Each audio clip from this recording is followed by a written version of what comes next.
Thank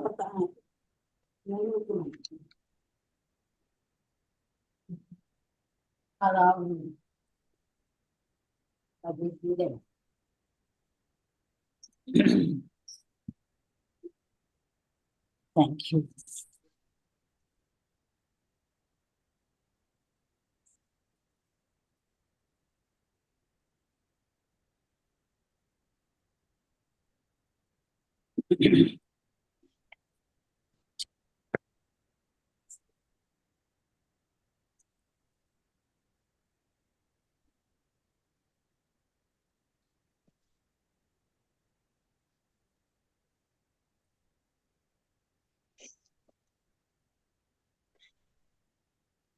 Hare Krishna Mataji.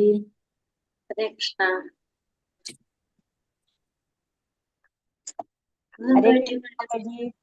ഇല്ലല്ലോ ക്ലാസ്സിൽ. ഹരേ കൃഷ്ണ. പ്രണാം മാതാജി. ശനിയാഴ്ച റെസ്റ്റ് ആണോ? ശനി ഞായർ നമുക്കൊരു റെസ്റ്റ് ദിവസമാണ്. ഹരേ കൃഷ്ണ. ഹരേ കൃഷ്ണ. എല്ലാവർക്കും പ്രണാമം. ഓം നമോ ഭഗവതേ വാസുദേവായ. ഓം നമോ ഭഗവതേ വാസുദേവായ. ഓം നമോ ഭഗവതേ വാസുദേവായ. ഓം അജ്ഞാനതിമിരാന്തസ്യ ജ്ഞാനാഞ്ജനാശലാകയ ചക്ഷുരുന്മീലിതം യേന തസ്മൈ ശ്രീ ഗുരവേ നമഃ. നമോ വിഷ്ണുപാദായ കൃഷ്ണപ്രേഷ്ഠായ ഭൂതലേ ശ്രീമതേ ഭക്തിവേദാന്ത സ്വാമിനിധി നാമിനേ. നമസ്തേ സാരസ്വതേ ദേവേ ഗൗരവാണി പ്രചാരിണേ നിർവിശേഷ ശൂന്യവാദി പാശ്ചാത്യ ദേശധാരിണേ. ജയ ശ്രീ കൃഷ്ണ ചൈതന്യ പ്രഭു നിത്യാനന്ദ ശ്രീ അദ്വൈത ഗദാധര ശ്രീവാസാദി ഗൗരഭക്തവൃന്ദ. ഹരേ കൃഷ്ണ കൃഷ്ണ കൃഷ്ണ ഹരേ ഹരേ. ഹരേ രാമ രാമ രാമ ഹരേ ഹരേ. ഹരേ കൃഷ്ണ. ശ്രീ ശ്രീ രാധാ ഗോവിന്ദ ടെമ്പിൾ ഇസ്കോൺ മാംഗ്ലൂരിന്റെ 18 ദിവസത്തെ ഭഗവത്ഗീത ക്ലാസ്സിലേക്ക് എല്ലാവർക്കും സ്വാഗതം. ഹരേ കൃഷ്ണ. എല്ലാവർക്കും പ്രണാമം. ഇന്ന് നമ്മൾ അധ്യായം 13 പ്രകൃതി, പുരുഷൻ, ക്ഷേത്രജ്ഞൻ. 13ാമത്തെ അധ്യായം നമ്മൾ ഇന്ന് പഠിക്കുന്നത് ഭൗതിക പ്രകൃതിയെ കുറിച്ചും പുരുഷൻ, ക്ഷേത്രജ്ഞൻ ഇതൊക്കെയാണ് നമ്മൾ ഇന്ന് മനസ്സിലാക്കാൻ പോകുന്നത്. അതിനു മുന്നേ നമ്മൾ ഇന്നലത്തെ അധ്യായത്തില് 12ാമത്തെ അധ്യായത്തിൽ നമ്മൾ എന്താ കണ്ടത്? ഭക്തിയോഗത്തെ കുറിച്ച് കണ്ടു അല്ലെ. ഒരു ഭക്തന് വേണ്ട ഗുണങ്ങളെ കുറിച്ച് ഭഗവാൻ പറഞ്ഞു. ഒരു ഭക്തി എങ്ങനെയാണ് നമ്മൾ ചെയ്യേണ്ടതെന്ന് പറഞ്ഞിട്ട് നമുക്ക് 5 കാര്യങ്ങൾ പറഞ്ഞു തന്നില്ല, എങ്ങനെയൊക്കെ നമുക്ക് അതൊക്കെ ചെയ്യാൻ സാധിക്കുമെന്നും അല്ലെ. ഭക്തിയെ കുറിച്ച് പറഞ്ഞു, ഭക്തന് വേണ്ട ഗുണങ്ങളെ കുറിച്ച് പറഞ്ഞു, ഏറ്റവും ശ്രേഷ്ഠമായിട്ടുള്ളത് ഏത് രീതിയിൽ ചെയ്യുന്നതാണ് പറഞ്ഞു, ഭഗവാനെ വ്യക്തി രൂപത്തിൽ ആരാധിക്കുന്നതാണെന്നും ഭഗവാൻ പറഞ്ഞു തന്നു. അവ്യക്തമായ രൂപത്തിൽ ആരാധിക്കുന്നത് ഭഗവാനിലേക്ക് എത്തും, പക്ഷെ എന്താണ്, കുറെ സമയമെടുക്കും, ചുറ്റിട്ട് വരുമ്പോ സമയമെടുക്കും എന്ന് പറഞ്ഞു.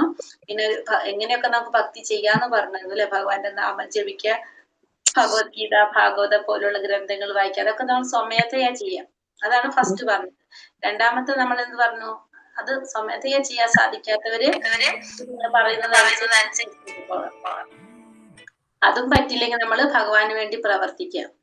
ഇനി കൃഷ്ണാവബോധത്തിൽ കൂടെ ചെയ്യാൻ സാധിക്കാത്തവർക്ക് എന്ത് ചെയ്യാം, നമ്മള് സാമൂഹ്യ പ്രവർത്തനങ്ങളൊക്കെ ചെയ്തുകൊണ്ട് മനഃശുദ്ധി വരുത്തി നമുക്ക് ഇതിലേക്ക് കടക്കാം.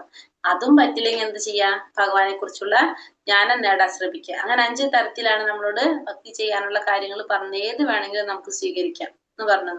അതിലേറ്റവും ഫസ്റ്റത്തെ ശ്രേഷ്ഠമായത് അങ്ങനെ ഓരോന്നിനനുസരിച്ച് അതിന്റെ കുറഞ്ഞുകൊണ്ടേയിരിക്കും എന്ന് പറഞ്ഞു അല്ലെ. പിന്നെ അത് കേട്ട ഭക്തന് വേണ്ട ഗുണങ്ങളെ കുറിച്ച് പറഞ്ഞു. എന്തൊക്കെയാ പറഞ്ഞത്?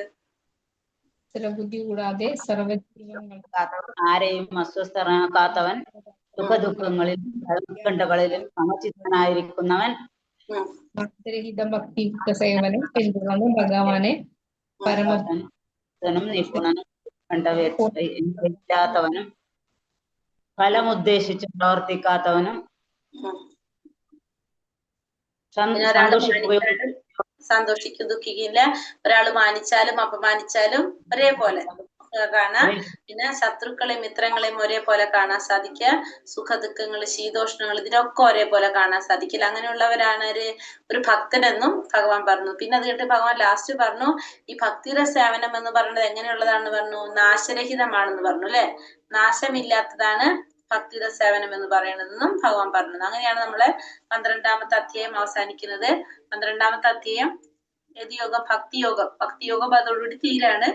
13 മുതൽ 18 വരെ ഏത് യോഗം തുടങ്ങാണ്?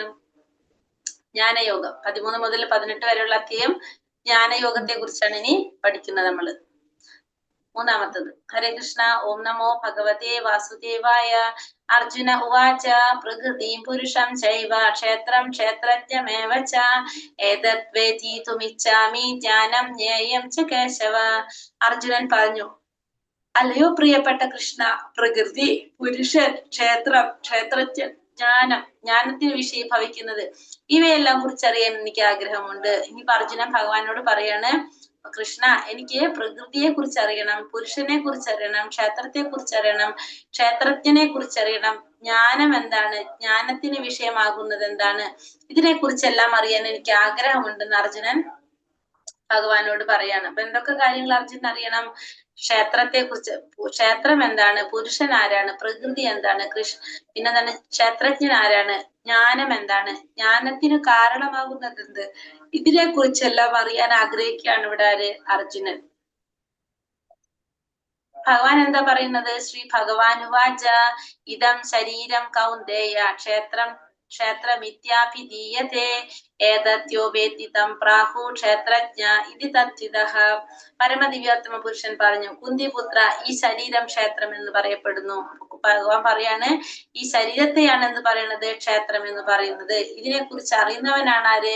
ക്ഷേത്രജ്ഞൻ. അപ്പൊ ഭഗവാൻ പറയാണ്, ഈ ശരീരത്തെ ക്ഷേത്രം എന്ന് പറയുന്നു. ഈ ക്ഷേത്രത്തെ കുറിച്ച് അറിയുന്നവൻ, ഇതിനെ കുറിച്ച് അറിയുന്നവനാണ് ആര്? ക്ഷേത്രജ്ഞൻ. രണ്ട് കാര്യം ഭഗവാൻ പറഞ്ഞത്. ക്ഷേത്രം എന്ന് പറഞ്ഞാൽ എന്താണ്? ശരീരം. ശരീരത്തെയാണ് ക്ഷേത്രം എന്ന് പറയുന്നത്. ഈ ശരീരത്തെ കുറിച്ച് അറിയുന്നവനാണ് ആര്? ക്ഷേത്രജ്ഞൻ എന്നും ഭഗവാൻ പറയാണ്. അപ്പൊ ശരീരത്തെ കുറിച്ച് അറിയുന്നവൻ ക്ഷേത്രജ്ഞൻ, ശരീരത്തെ ക്ഷേത്രം എന്ന് പറയുന്നു. പ്രകൃതി, പുരുഷൻ, ക്ഷേത്രം, ക്ഷേത്രജ്ഞൻ, ജ്ഞാനം, ജ്ഞാന വിഷയം, ഇവയെ കുറിച്ച് അറിയാൻ ആഗ്രഹിക്കുകയാണ് ഇവിടെ അർജുനൻ. ഈ ശരീരമാണ് ക്ഷേത്രം എന്ന് പറയുന്നത്.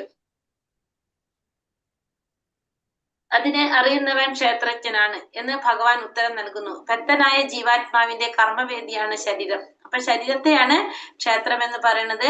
ആ ക്ഷേത്രത്തെ കുറിച്ച് അറിയുന്നവനാണ് ആര്? ക്ഷേത്രജ്ഞൻ. ആത്മാവിന്റെ കർമ്മവേദിയാണ് എന്ത്? ശരീരം. അപ്പൊ ക്ഷേത്രജ്ഞൻ ആരാണ് ഇവിടെ? ശരീരത്തെ കുറിച്ച് അറിയുന്നവൻ എന്ന് പറയുമ്പോ ആരായിരിക്കും ക്ഷേത്രജ്ഞൻ? ജീവാത്മാവ്. ജീവാത്മാവ് ക്ഷേത്രജ്ഞനാണ്. ഭക്ത ജീവാത്മാവ് ഭൗതികതയിൽ കുടുങ്ങിക്കിടക്കുന്നു. ആ ഭൗതിക പ്രകൃതിയെ കീഴടക്കാൻ ശ്രമിക്കുകയും ചെയ്യുന്നു.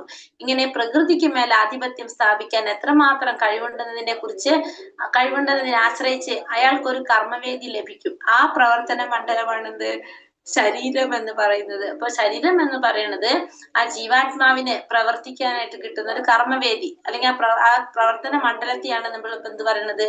ശരീരം എന്ന് പറയുന്നത്. നമ്മള് ഈ ശരീരത്തില് എന്താ പറയാ, ഭഗവാൻ പറയുന്നത് ജീവാത്മാവ്, നമ്മൾ പറഞ്ഞു അല്ലെ, ക്ഷേത്രജ്ഞൻ എന്ന് പറഞ്ഞാല് ജീവാത്മാവാണ് ക്ഷേത്രജ്ഞൻ എന്ന് പറഞ്ഞു. അപ്പൊ നമ്മുടെ ശരീരത്തില്, നമ്മുടെ ഹൃദയത്തില് ആരുണ്ട്? ജീവാത്മാവുണ്ട്, പരമാത്മാവുണ്ട് നമ്മുടെ ഉള്ളിൽ, ഇല്ലേ? ഇത് രണ്ടും ആരുടെ ഉള്ളിലുണ്ട്? ജീവാത്മാവും പരമാത്മാവും നമ്മുടെ ഉള്ളിലുണ്ട്. അതായത് ഒരു വൃക്ഷത്തിന്റെ കൊമ്പിൽ ഇരിക്കുന്ന രണ്ട് പക്ഷികളാണ് ആര്? ഈ ജീവാത്മാവും പരമാത്മാവും. ജീവാത്മാവ് എന്താ ചെയ്തുകൊണ്ടിരിക്കുന്നത്? ഈ രണ്ട് പക്ഷികളെ വെച്ച് നമുക്ക് കമ്പയർ ചെയ്യാണ്. ഈ രണ്ട് പക്ഷികൾ, ഒന്ന് ജീവാത്മാവാണ്, ഒന്ന് പരമാത്മാവാണ്.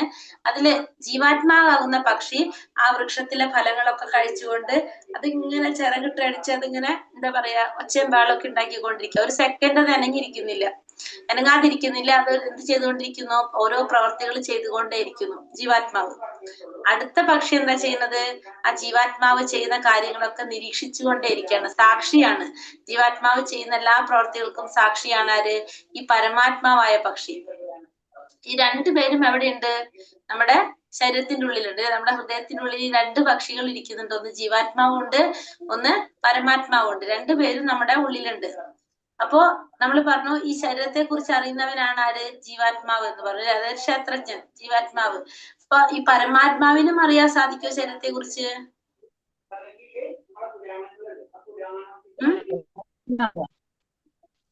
എന്ത്? പരമാത്മാവിനെ അറിയാം. ജീവാത്മാവിനും അറിയാം അല്ലെ? രണ്ടുപേർക്കും അറിയാൻ പറ്റുമോ?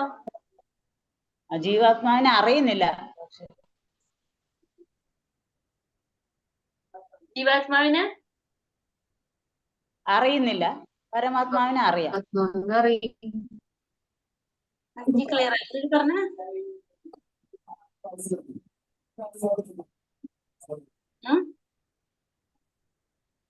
ജീവാത്മാവ് പരമാത്മാവിനെ അറിയുന്നു.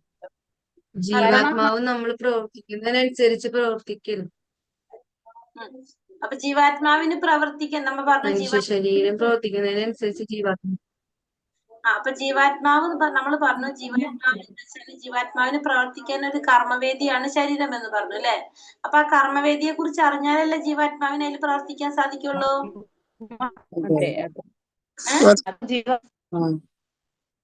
ജീവാത്മാവിന് പ്രവർത്തിക്കാൻ സാധിക്കുള്ളൂ. അപ്പൊ എന്താ അറിയാം ശരീരത്തെ കുറിച്ച്, പരമാത്മാവിനും അറിയാം. എന്താണ് പരമാത്മാവ് ആ ശരീരത്തിലുള്ളത് കൊണ്ട് പരമാത്മാവിനും അറിയാൻ പറ്റും, ജീവാത്മാവിനും അറിയാൻ പറ്റും. രണ്ടുപേർക്കും അറിയാനായിട്ട്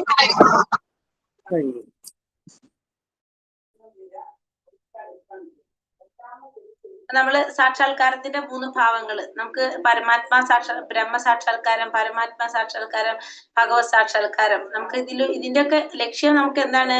ഈ ജീവാത്മാവിന് എന്ത് ചെയ്യാനാണ് നമ്മൾ നോക്കുന്നത്? സാക്ഷാത്കാരം നേടിക്കൊടുക്കാനായിട്ടില്ല. നമ്മൾ ആ ശരീരം കൊണ്ട് നമ്മൾ ചെയ്യുന്നത് എന്താണ്?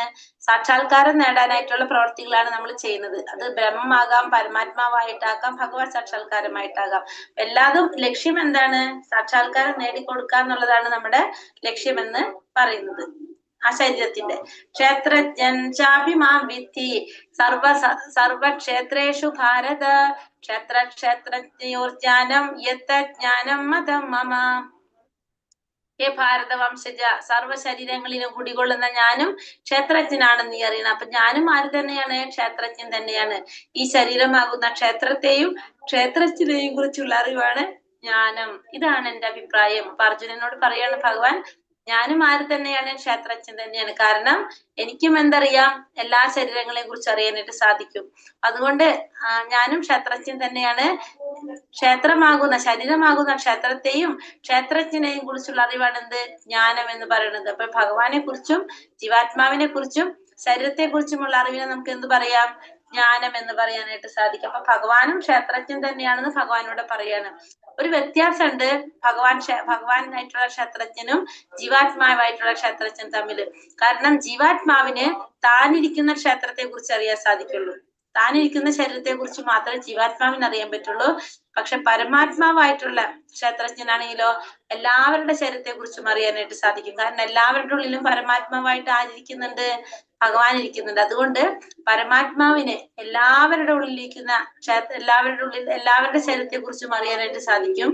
കാരണം പരമാത്മാവായിട്ട് ഭഗവാൻ ഇരിക്കുന്നത് കൊണ്ട്. ഓരോ ശരീരത്തിലും കുടികൊള്ളുന്ന ക്ഷേത്രജ്ഞൻ ഞാനാണെന്ന് ഭഗവാൻ അരുളി ചെയ്യുന്നു. അപ്പൊ എല്ലാവരുടെ ശരീരത്തിലിരിക്കുന്ന ക്ഷേത്രജ്ഞൻ ആര് തന്നെയാണ്? ഭഗവാനും ക്ഷേത്രജ്ഞൻ തന്നെയാണ്. ഒരു വ്യക്തിക്ക് സ്വന്തം ശരീരത്തെ കുറിച്ച് മാത്രമേ അറിയാനായിട്ട് സാധിക്കുള്ളൂ. മറ്റുള്ളവരുടെ ശരീരത്തെ കുറിച്ച് അറിയാനായിട്ട് സാധിക്കില്ല. സർവ്വ ശരീരങ്ങളിലും പരമാത്മാവായി വാഴുന്ന ഭഗവാനാകട്ടെ എല്ലാ ശരീരങ്ങളെ കുറിച്ചും തികച്ചും അറിയാം. അപ്പൊ ഭഗവാനാണെങ്കിലോ എല്ലാവരുടെ ശരീരത്തെ കുറിച്ചും അറിയാനായിട്ട് സാധിക്കും. അപ്പൊ ഒരു സാധാരണ വ്യക്തികൾക്ക് സ്വന്തം ശരീരത്തിൽ ഒളിക്കുന്ന ആത്മാവിന് സ്വന്തം ശരീരത്തെ കുറിച്ച് അറിയാനായിട്ട് സാധിക്കുള്ളൂ. പക്ഷെ പരമാത്മാവിന് എല്ലാവരുടെ ശരീരത്തെ കുറിച്ചും അറിയാനായിട്ട് സാധിക്കും. എല്ലാ ശരീരങ്ങളെ കുറിച്ചുള്ള പൂർണ്ണമായ ജ്ഞാനം ആർക്കുണ്ട്? ഈ പരമാത്മാവിനുണ്ടായിരിക്കും. ഇനി ആ ശരീരത്തിൽ ഉള്ളത് എന്തൊക്കെയാണെന്ന് പറയട്ടെ. ശരീരം എന്ന് പറയുന്നത് എന്തൊക്കെ നിറഞ്ഞതാണെന്നാണ് ഇവിടെ പറയുന്നത്. മഹാഭൂത്യാനഹങ്കാരോ ബുദ്ധിരവ്യക്തമേവ ച ഇന്ദ്രിയാണി ദശൈകം ച പഞ്ചചേന്ദ്രിയ ഗോചരഃ ഇച്ഛോദ്ദേശസുഖം ദുഃഖം സംഘാതശ്ചേതനാ ധൃതിഃ ഏതത് ക്ഷേത്രം സമാസേന സാവികാരമുദാഹൃതം. എന്തൊക്കെയാണ് ഈ ശരീരത്തിലുള്ളത്? ശരീരം എന്ന് പറയുന്നത് 24 മൂലഘടകങ്ങൾ, 24 ഘടകങ്ങളുടെ സമൂഹമാണ് എന്ത് പറയുന്നത്? ഈ ശരീരം എന്ന് പറയുന്നത്. ഈ 24 ഘടകങ്ങൾ ഏതൊക്കെയാണ്? പഞ്ചമഹാഭൂതങ്ങള്, പിന്നെ മിഥ്യാഹങ്കാരം, ബുദ്ധി, അവ്യക്തത, 10 ഇന്ദ്രിയങ്ങള്, മനസ്സ്, 5 ഇന്ദ്രിയ വിഷയങ്ങള്, രാഗദ്വേഷങ്ങള്, സുഖദുഃഖങ്ങള്, സമദൃഷ്ടി, ജീവലക്ഷണങ്ങള്, ദൃഢവിശ്വാസം എന്നിവയും ചുരുക്കത്തിൽ ക്ഷേത്രമായും അതിന്റെ പ്രതിപ്രവർത്തനങ്ങളായും വിവരിക്കപ്പെട്ടിട്ടുണ്ട്. അപ്പൊ ഏതൊക്കെയാണ് 24 ഘടകങ്ങൾ എന്ന് പറയാം. ഒന്നാമതായിട്ട് ഭൂമി, ജലം, അഗ്നി, വായു, ആകാശം, അതായത് പഞ്ചമഹാഭൂതങ്ങൾ. ആദ്യം എന്താണ് പറയണത്? പഞ്ചമഹാഭൂതങ്ങൾ 5 എണ്ണായി. പിന്നെ നമ്മുടെ 10 ഇന്ദ്രിയങ്ങള്, കർമ്മേന്ദ്രിയവും ജ്ഞാനേന്ദ്രിയവും. 10 ഇന്ദ്രിയങ്ങള്, കർമ്മേന്ദ്രിയം 5 ജ്ഞാനേന്ദ്രിയം 5 അതായത് കണ്ണ്, മൂക്ക്, നാക്ക്, ത്വക്ക്, ചെവി. അത് 4 ജ്ഞാനേന്ദ്രിയങ്ങള്, കണ്ണ്, മൂക്ക്, നാക്ക്, ത്വക്ക്, ചെവി. പിന്നെ നമ്മുടെ കർമ്മേന്ദ്രിയങ്ങള്, കർമ്മം ചെയ്യുന്ന ഇന്ദ്രിയങ്ങള്, ശബ്ദം, കാല്, കൈകൾ, ഗുദം, ഉൽപാദനേന്ദ്രിയം. ശബ്ദം, കാല്, കൈ, ഗുദം, ഉൽപാദനേന്ദ്രിയം. 5 അപ്പൊ എത്രയായി? 10 ഇന്ദ്രിയങ്ങളായി. 10 കർമ്മേന്ദ്രിയം, ജ്ഞാനേന്ദ്രിയം. അപ്പൊ 10 ഇന്ദ്രിയങ്ങള്, പഞ്ചമഹാഭൂതങ്ങൾ 5, അപ്പൊ 15. ഇനി 20 5 ഇന്ദ്രിയ വിഷയങ്ങള്. ഇന്ദ്രിയ വിഷയങ്ങൾ ഏതൊക്കെയാണ്? ഗന്ധം, രൂപം, സ്പർശം, ശബ്ദം. ഗന്ധം, രസം, രസം, രൂപം, സ്പർശം, ശബ്ദം. അപ്പൊ എത്രയായി? 5 ഇന്ദ്രിയ വിഷയങ്ങളായി. അപ്പൊ 5, 10, 15, 20. ഇനി ഏതാണ്? മനസ്സ്, ബുദ്ധി, അഹങ്കാരം. മനസ്സ്, ബുദ്ധി, മിഥ്യാഹങ്കാരം, ഭൗതിക പ്രകൃതിയുടെ ത്രിഗുണങ്ങൾ. അങ്ങനെ എത്ര വന്നു? 24. അപ്പൊ 24 എന്തൊക്കെ വരുന്നത്? പഞ്ചമഹാഭൂതങ്ങള്, 10 ഇന്ദ്രിയങ്ങള്, 5 ഇന്ദ്രിയ വിഷയങ്ങള്, പിന്നെ വന്നിട്ട് മനസ്സ്, ബുദ്ധി, മിഥ്യാഹങ്കാരം, ഭൗതിക പ്രകൃതിയുടെ ത്രിഗുണങ്ങൾ. ത്രിഗുണങ്ങൾ ഒരെണ്ണാക്കിയിട്ട് പറയണം. അപ്പൊ 24 ഈ ഘടകങ്ങൾ. ഈ 24 ഘടകങ്ങൾ ചേർന്നതാണ് എന്ത്? നമ്മുടെ ഈ കർമ്മക്ഷേത്രം, ശരീരം എന്ന് പറയുന്നത് 24 ഘടകങ്ങൾ ചേർന്നതാണ്. മനസ്സ്, ബുദ്ധി, മിഥ്യാഹങ്കാരം, പിന്നെ 10 ഇന്ദ്രിയങ്ങള്, 5 ഇന്ദ്രിയ വിഷയങ്ങള്, പിന്നെ വന്നിട്ട് മനസ്സ്, ബുദ്ധി, മിഥ്യാഹങ്കാരം, ഭൗതിക പ്രകൃതിയുടെ ത്രിഗുണങ്ങൾ. 24 ഘടകങ്ങളാണ് എന്തിൽ വരുന്നത്? ഈ ശരീരത്തിൽ വരുന്നത്. മനസ്സിലായോ ഏതൊക്കെയാണെന്ന്?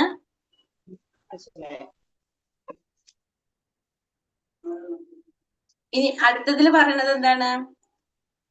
എന്തൊക്കെയാണ് ജ്ഞാനം, എന്തൊക്കെയാണ് അജ്ഞാനം എന്നാണ് ഭഗവാൻ പറയുന്നത്. അപ്പൊ ജ്ഞാനം ഏതാണ്, അജ്ഞാനം ഏതാണെന്നാണ് ഭഗവാൻ പറയുന്നത്. അപ്പൊ ജ്ഞാനം എന്ന് പറയുന്നത് വിനയം, ഗർവില്ലായ്മ, അഹിംസ, ക്ഷമ, ലാളിത്യം, ഒരു യഥാർത്ഥ ആത്മീയ ഗുരുവിനെ സമീപിക്കുക, ശുചിത്വം, സ്ഥൈര്യം, ആത്മസംയമനം, ഇന്ദ്രിയ വിഷയങ്ങളിൽ അനാസക്തി, മിഥ്യാഹങ്കാരമില്ലായ്മ, ജനന മരണങ്ങൾ, വാർദ്ധക്യം, രോഗം എന്നീ പരിണാമങ്ങളുടെ ദുഃഖാത്മകതയെ കുറിച്ചുള്ള ബോധം, വൈരാഗ്യം, മക്കൾ, ഭാര്യ, ഗൃഹം മുതലായവയിൽ നിന്നുള്ള മുക്തി, സുഖദുഃഖങ്ങളിൽ അക്ഷോഭ്യത, എന്നിൽ സ്ഥിരവും നിഷ്കളങ്കവുമായ ഭക്തി, ഏകാന്തമായ സ്ഥലത്ത് ജീവിക്കാനുള്ള ആഗ്രഹം, ആൾക്കൂട്ടത്തിൽ നിന്ന് വേറിട്ട് നിൽക്കൽ, ആത്മസാക്ഷാത്കാരത്തിന്റെ പ്രാധാന്യം അറിയൽ, തത്വചിന്തയിലൂടെ നിരപേക്ഷ തത്വത്തെ കുറിച്ച് അന്വേഷിക്കൽ എന്നിവയെല്ലാം ജ്ഞാനമാണെന്നും ഇതല്ലാത്തതെല്ലാം അജ്ഞാനമാണെന്നും ഞാൻ പ്രഖ്യാപിക്കുന്നു.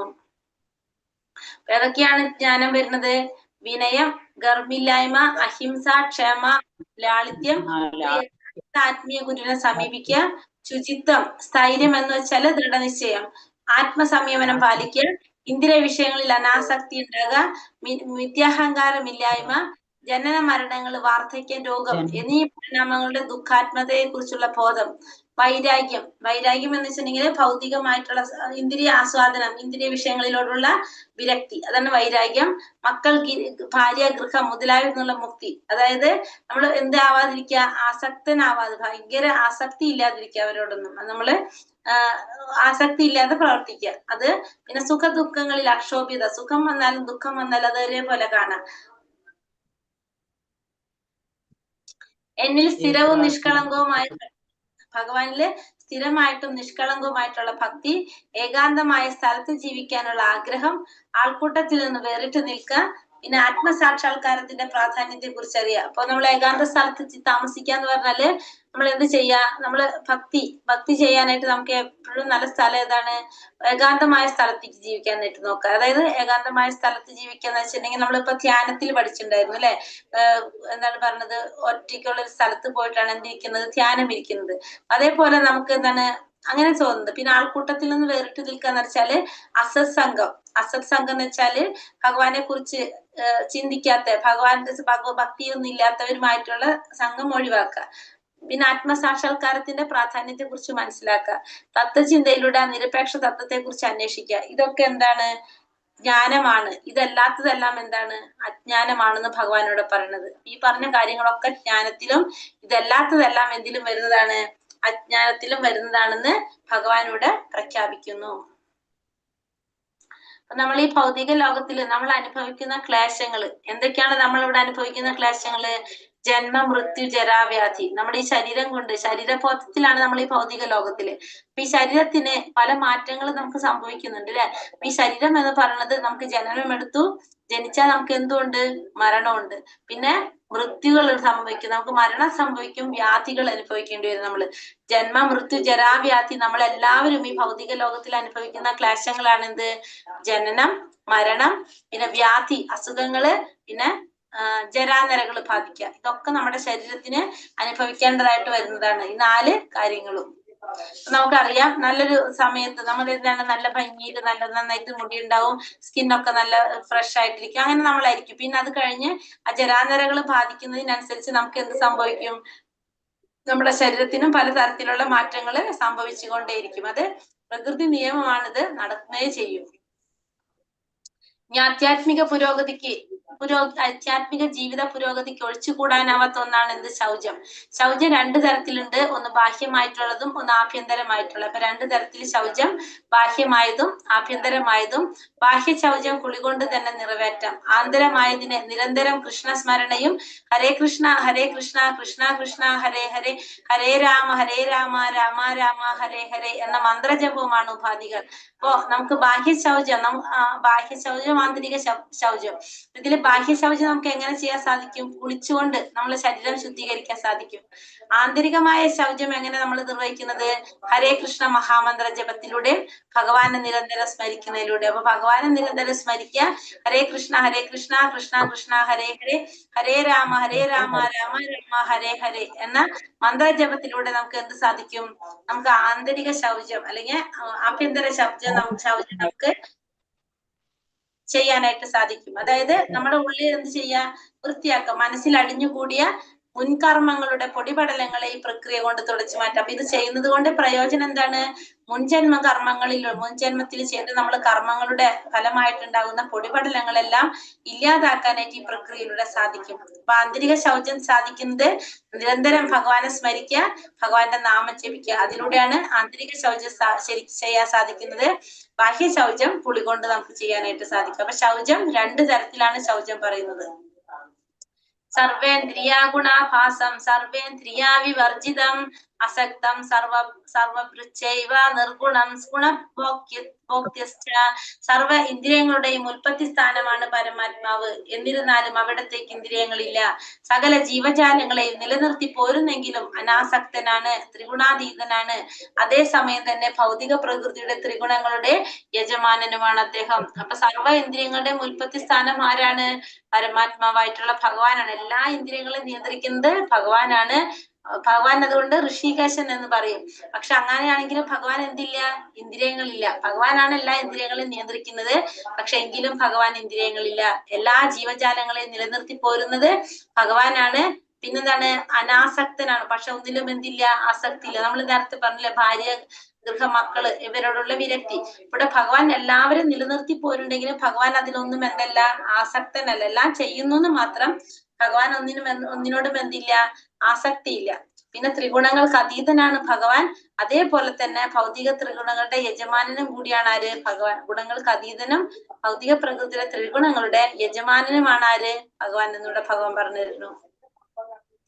ജ്യോതിഷാമപി തജ്ജ്യോതി തമസാ പരമുച്യത്തെ ജ്ഞാനം ജ്ഞേയം ജ്ഞാനഗമ്യം ഹൃദി സർവസ്യ വിഷ്ഠിതം. അദ്ദേഹമാണ് സർവ്വ ജ്യോതിസുകളുടെയും സ്രോതസ്. പദാർത്ഥനിഷ്ഠമായ തമസിനെ അതിക്രമിച്ച് നിൽക്കുന്നതും അവ്യക്തമായിട്ടുള്ളതും അവിടുന്ന് തന്നെ. അറിവും അറിയേണ്ടുന്നതും അറിവിന്റെ ലക്ഷ്യവും സർവ്വ ഹൃദയങ്ങളിലും കുടികൊള്ളുന്നതും ആ പരമപുരുഷനാണ്. അപ്പൊ സർവ്വ ജ്യോതിസുകളുടെയും സ്രോതസ് ആരാണ്? ഭഗവാനാണ്. പദാർത്ഥനിഷ്ഠമായ തമസിനെ അതിക്രമിച്ച് നിൽക്കുന്നതും അവ്യക്തമായിട്ടുള്ളതും ആര് തന്നെയാണ്? ഭഗവാൻ തന്നെയാണ്. അറിയേണ്ടത് ആരെ കുറിച്ചാണ്? ഭഗവാനെ കുറിച്ചാണ്. അറിവ് ആരാണ്? ഭഗവാനാണ്. അറിവിന്റെ ലക്ഷ്യവും ആര് തന്നെയാണ്? ഭഗവാനാണ്. സർവ്വ ഹൃദയങ്ങളിലും കുടികൊള്ളുന്നതും ആ പരമപുരുഷനാണ്. അപ്പൊ എല്ലാതും ആര് തന്നെയാണ്? പരമപുരുഷനായിട്ടുള്ള ഭഗവാൻ തന്നെയാണ്. അപ്പൊ എല്ലാത്തിന്റെ ഉറവിടം ഭഗവാനിൽ നിന്ന് തന്നെയാണെന്ന് മനസ്സിലാക്കാം നമുക്ക്. ഈ തമസിനെ അതിക്രമിച്ച് നിൽക്കുന്നതും അവ്യക്തമായിട്ടുള്ളതും എല്ലാതും, അപ്പൊ ഇരുട്ടിനെ ഇല്ലാതാക്കുന്നതും പിന്നെ അവ്യക്തമായിട്ടുള്ളതും എല്ലാം ആര് തന്നെയാണ്? ഭഗവാൻ തന്നെയാണ്. അപ്പൊ ആർക്കും ആരെ കുറിച്ച് അറിയില്ല? ഭഗവാനെ കുറിച്ച് മനസ്സിലാക്കാനായിട്ട് സാധിക്കില്ല. പക്ഷെ അറിവും ഭഗവാനാണ്, അറിയേണ്ടതും ഭഗവാനാണ്, അറിവിന്റെ ലക്ഷ്യവും എന്താണ്? ഭഗവാൻ തന്നെയാണ്. പുരുഷ പ്രകൃതിസ്ഥോ ഹി ഭുക്തേ പ്രകൃതിജാൻ ഗുണാൻ കാരണം ഗുണസംഖ്യസ്യ സത് അസത്യോനി ജന്മസു. ഭൗതിക പ്രകൃതി ജീവാത്മാവ് പ്രകൃതിയുടെ ത്രിഗുണങ്ങൾ അനുഭവിച്ചുകൊണ്ടുള്ള ജീവിത രീതി കൈക്കൊള്ളുന്നു. ഭൗതിക പ്രകൃതിയുമായുള്ള സമ്പർക്കത്താലാണിത്. അങ്ങനെ നല്ല ചീത്തയുമായി നല്ലതും ചീത്തയുമായ നാനാ യോനികളിൽ ജീവൻ പിറവിയെടുക്കുന്നു. ഈ ഭൗതിക പ്രകൃതിയിൽ ജീവാത്മാവ് എന്താ ചെയ്യുന്നത്? ഈ പ്രകൃതിയുടെ ത്രിഗുണങ്ങൾക്ക് അനുഭവിച്ചുകൊണ്ടുള്ള ഒരു ജീവിത രീതിയാണ് ആർക്ക് കൈക്കൊള്ളേണ്ടതായിട്ട് വരുന്നത്? ജീവാത്മാവിന് കൈക്കൊള്ളേണ്ടതായിട്ട് വരുന്നത്. അപ്പൊ അത് നമുക്ക് എങ്ങനെ സംഭവിക്കുന്നത്? നമ്മൾ പൂർവ്വജന്മത്തിൽ ചെയ്ത കർമ്മത്തിന്റെ ഫലം അനുസരിച്ചാണ് ഈ ഗുണങ്ങൾ ഏതെങ്കിലും നമ്മളെ സ്വാധീനിക്കുന്നത്. അപ്പൊ ആ ഗുണങ്ങൾ ഏതാണോ നമ്മളെ സ്വാധീനിക്കുന്നത്, ആ ഗുണത്തിനനുസരിച്ചായിരിക്കും നമ്മുടെ സ്വഭാവം രൂപീകരിക്കപ്പെടുന്നത്. ഇതൊക്കെ സംഭവിക്കുന്നത് എങ്ങനെയാണ്? ഈ ഭൗതിക പ്രകൃതിയിൽ വരുമ്പോ പ്രകൃതിയുടെ ത്രിഗുണങ്ങൾ ബാധിക്കുന്നതനുസരിച്ച്, ആ സ്വാധീനത്തിനനുസരിച്ച് അങ്ങനെ നല്ലതും ചീത്തയുമായിട്ടുള്ള നാനാ യോനികളിലെ ജീവൻ പിറവിയെടുക്കേണ്ടതായിട്ട് വരും. ഇവിടെ നമ്മളൊരു മൃഗമായിട്ട്, നമ്മളൊരു പന്നിയായിട്ട് ജന്മം എടുത്തു കഴിഞ്ഞാല് നമ്മൾ എന്താണ്, ആ പന്നിയുടെ പോലെ ജന്മം കിട്ടി. ആ പന്നി നമ്മൾ ചെയ്ത കർമ്മത്തിന്റെ ഫലങ്ങൾ മുഴുവൻ അനുഭവിച്ചു. പിന്നത്തെ ജന്മം നമുക്ക് എന്തായിട്ട് ജന്മം കിട്ടും? മനുഷ്യനായിട്ട് ജന്മം എടുക്കാൻ സാധിക്കും. നേരെ മറിച്ച് ഒരു മനുഷ്യനായിട്ട് ജന്മം കിട്ടിയിട്ടും നമ്മൾ ചെയ്യുന്നത് മുഴുവനും മൃഗത്തിന്റെ പോലെയുള്ള പ്രവർത്തികളാണെങ്കിലോ അടുത്തൊരു ജന്മം നമുക്ക് മൃഗമായിട്ട് ജനിക്കാനായിട്ട് സാധിക്കും. അപ്പൊ നമ്മുടെ കർമ്മമാണ് എന്ത് തീരുമാനിക്കുന്നത്? നമ്മൾ അടുത്തൊരു ശരീരം എന്താണ് സ്വീകരിക്കേണ്ടതെന്ന് തീരുമാനിക്കുന്നത് നമ്മുടെ കർമ്മം, നമ്മൾ ചെയ്യുന്ന കർമ്മങ്ങൾ, നമ്മൾ ചെയ്യുന്ന പ്രവർത്തികളാണ് അടുത്തൊരു ജന്മത്തിൽ നമ്മൾ ഏത് ശരീരമാണെന്ന് തീരുമാനിക്കപ്പെടുന്നത്.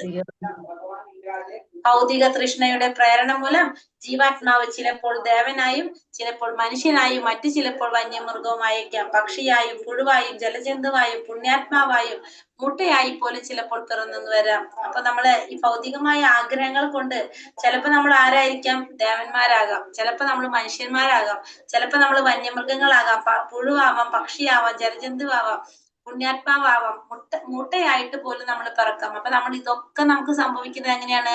ഭൗതിക തൃഷ്ണയുടെ, ഭൗതികമായ ആഗ്രഹങ്ങൾ കാരണം, അതിന്റെ പ്രേരണ മൂലമാണ് നമ്മൾ എന്ത് ചെയ്യുന്നത്? കർമ്മങ്ങൾ ചെയ്യുന്നത്.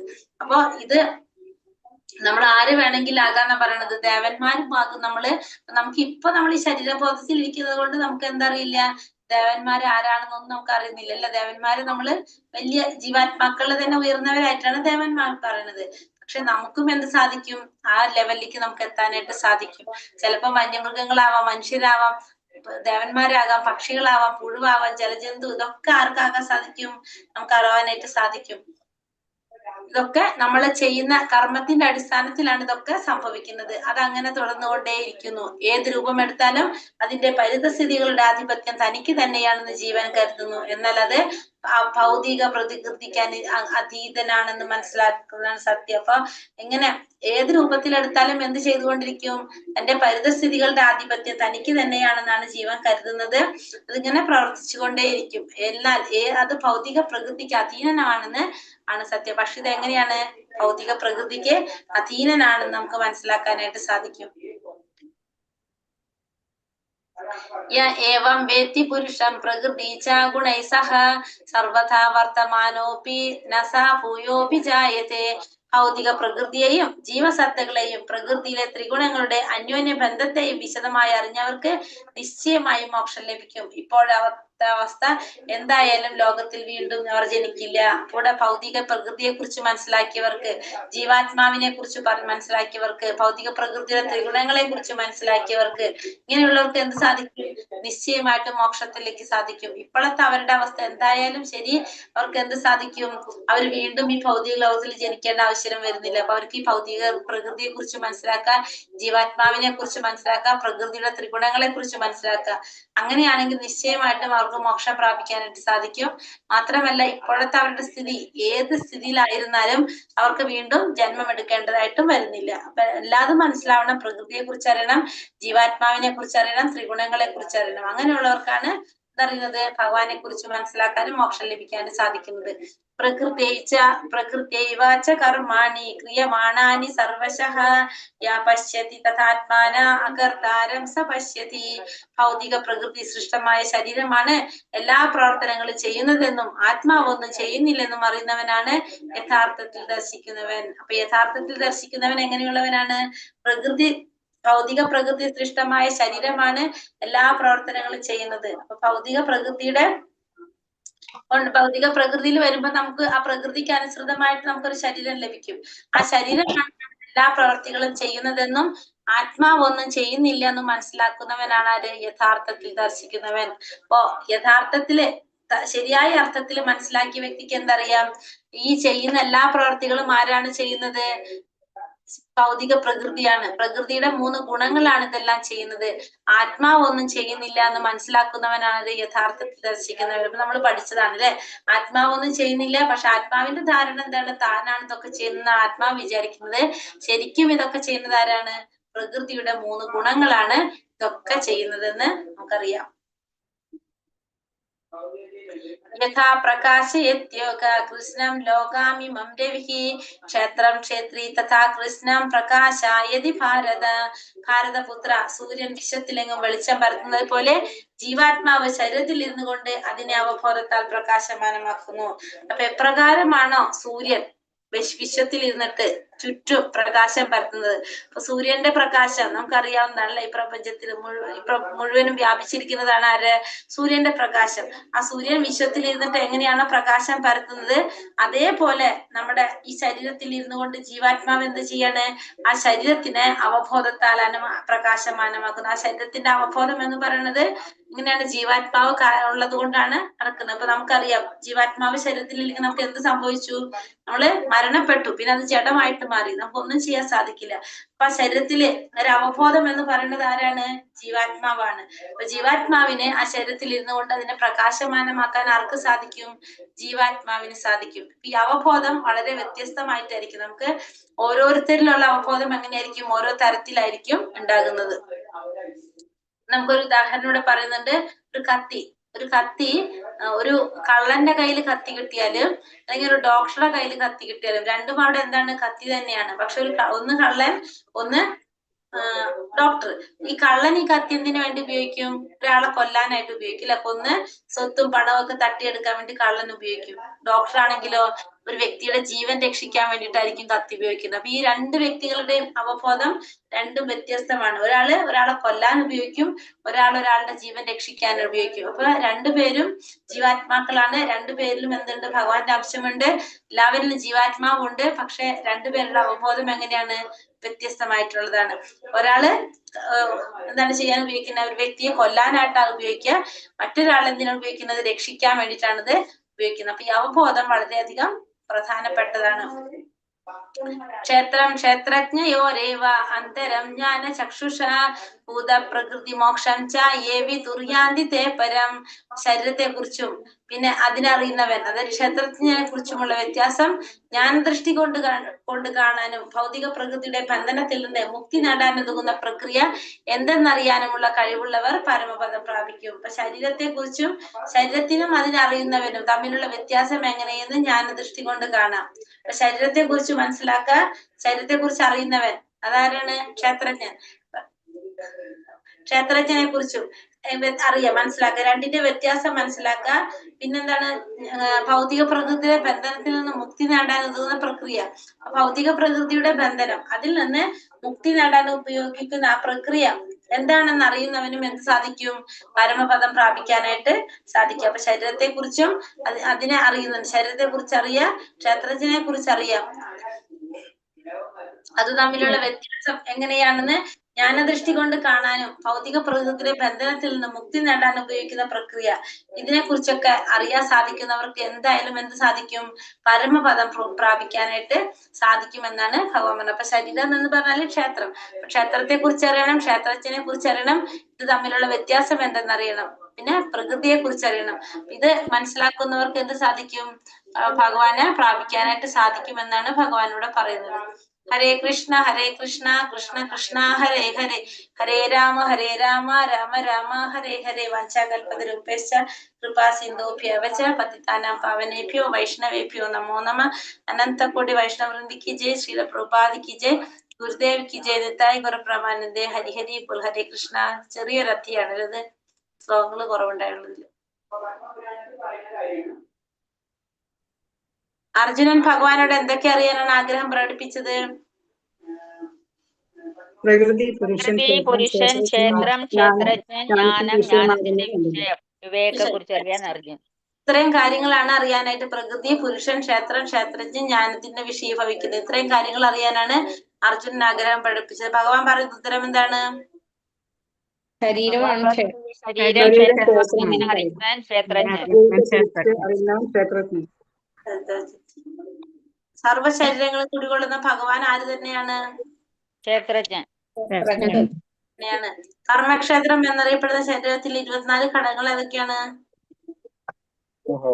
പഞ്ചഭൂതങ്ങള്, പഞ്ചേന്ദ്രിയങ്ങള്, 5 മഹാഭൂതങ്ങൾ, മിഥ്യാഹങ്കാരം, ബുദ്ധി, അവ്യക്തത, 10 ഇന്ദ്രിയങ്ങൾ, മഹാഭൂതങ്ങൾ, കർമ്മേന്ദ്രിയം, ഇന്ദ്രിയ വിഷയങ്ങൾ, ജ്ഞാനേന്ദ്രിയ വിഷയങ്ങൾ, ത്രിഗുണങ്ങൾ.